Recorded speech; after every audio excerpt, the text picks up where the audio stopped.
Good day, everyone. My name is Andrea Pahayat, a BEd 2 student at Negros Oriental State University. In this video, I will tackle to you the other countries supporting special and inclusive education.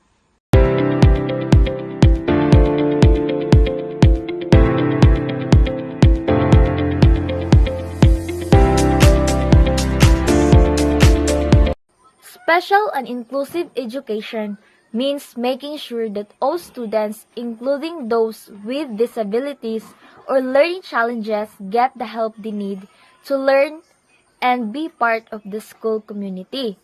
It's about giving every student a fair chance to succeed and feel included, no matter their differences. So, here are some countries that support special and inclusive education. First is United Kingdom. In the United Kingdom, the special and inclusive education involves providing extra help and support to students with disabilities or special needs. So, they can include things like having special education teachers, using adapted learning materials, or making changes to the classroom environment to make it easier for students to learn. The inclusive education in UK was guided by the law like the Equality Act 2010 and the Special Educational Needs and Disabilities. Okay, so these laws requires school to make reasonable adjustments to accommodate the needs of the students with disabilities or special needs and provide support and resources to help them succeed. The second country is China.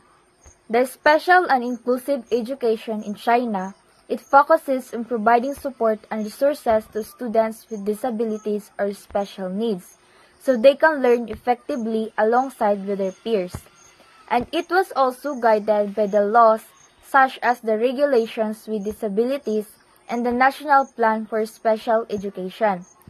These regulations emphasize equal access to education for all students, regardless of their disabilities or special needs, and require schools to provide appropriate support and accommodation to ensure their success. The third one is Singapore. So, the inclusive education in Singapore is guided by the Education Act and the Special Education Needs or the SEN policy framework. So these policies aim to ensure that all students, regardless of their abilities and disabilities, have equal access to quality education and are supported to reach their full potential. It means that all students with the special needs or without special needs are equal or no bias. The inclusive education in Thailand was guided by the law like the Education for Persons with Disabilities Act 2008 and the National Education Act 1999, in which Thailand aims for equal accommodation access. These laws mandates schools to provide suitable and accommodations, fostering an inclusive learning environment for all students. In Indonesia, efforts to promote special and inclusive education have been outlined in various government policies and initiatives. The Indonesian government ratified the United Nations Conventions on the Rights of Persons with Disabilities in 2011, in which affirms the rights of persons with disabilities to education and calls for inclusive education system. So the last country is Malaysia.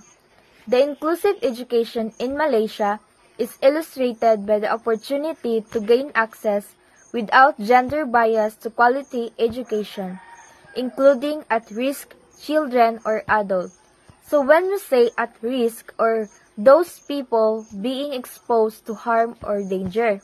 Example of this are the children with special education needs, indigenous children, young convicts and juveniles, undocumented or stateless children, and indigenous adults or the adults education educational classes.